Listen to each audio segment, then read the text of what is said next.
Shalom, shalom, everyone, from the integral house of Israel.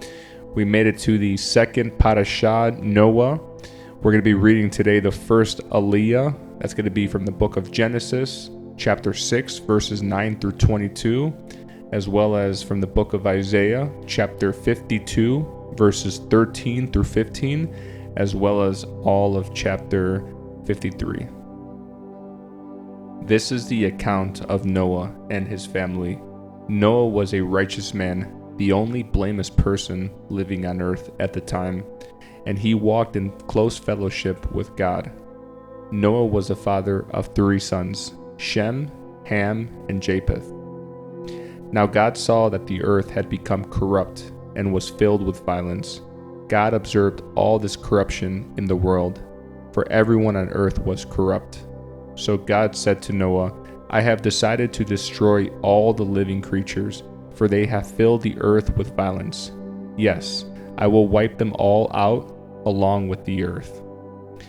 Build a large boat from cypress wood and waterproof it with tar, inside and out. Then construct decks and stalls throughout its interior. Make the boat 450 feet long, 75 feet wide, and 45 feet high. Leave an 18-inch opening below the roof all the way around the boat. Put the door on the side and build 3 decks inside the boat, lower, middle, and upper. Look, I am about to cover the earth with a flood that will destroy every living thing that breathes. Everything on earth will die, but I will confirm my covenant with you. So enter the boat, you and your wife and your sons and their wives. Bring a pair of every kind of animal, a male and a female, into the boat with you to keep them alive during the flood.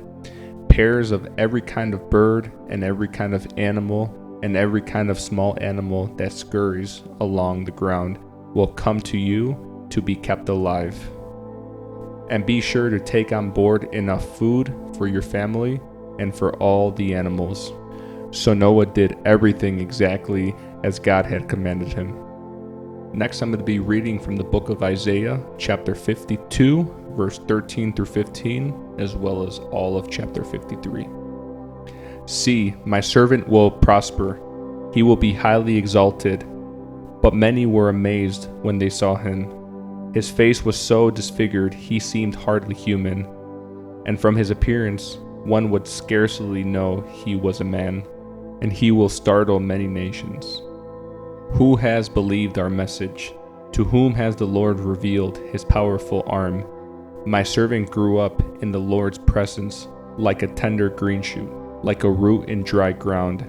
There was nothing beautiful or majestic about his appearance, nothing to attract us to him.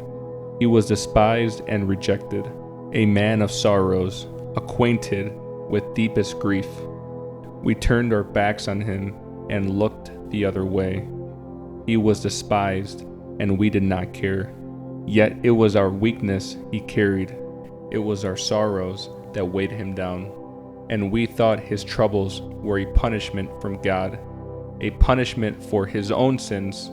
But he was pierced for our rebellion, crushed for our sins. He was beaten so we could be whole. He was whipped so we could be healed. All of us, like sheep, have strayed away. We have left God's paths to follow our own. Yet the Lord laid on him the sins of us all. He was oppressed and treated harshly, yet he never said a word. He was led like a lamb to the slaughter, and as a sheep is silent before the shearers, he did not open his mouth. Unjustly condemned, he was led away. No one cared that he died without descendants, that his life was cut short in midstream. But he was struck down for the rebellion of my people. He had done no wrong and had never deceived anyone. But he was buried like a criminal. He was put in a rich man's grave. But it was the Lord's good plan to crush him and cause him grief. Yet when his life is made an offering for sin, he will have many descendants. He will enjoy a long life, and the Lord's good plan will prosper in his hands. When he sees all that is accomplished by his anguish, he will be satisfied. And because of his experience, my righteous servant will make it possible for many to be counted righteous, for he will bear all their sins. I will give him the honors of a victorious soldier, because he exposed himself to death. He was counted among the rebels. He bore the sins of many and interceded for rebels.